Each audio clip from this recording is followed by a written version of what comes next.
If you are eligible to receive alternative format textbooks, you can submit a work order from the Alternative Formats tab on your student dashboard. Here you can choose which term to view and select which format you prefer your textbooks to be given in. The standard formats are PDF and EPUB files. Below that, you can see your active work orders and their statuses.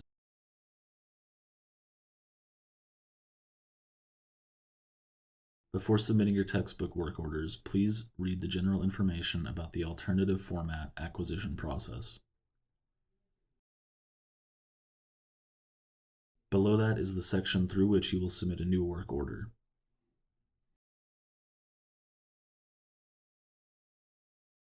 Since each order requires proof of purchase for the market copy of the textbook, you will need to navigate to the Upload Receipt page and attach a copy of the receipt to the appropriate course.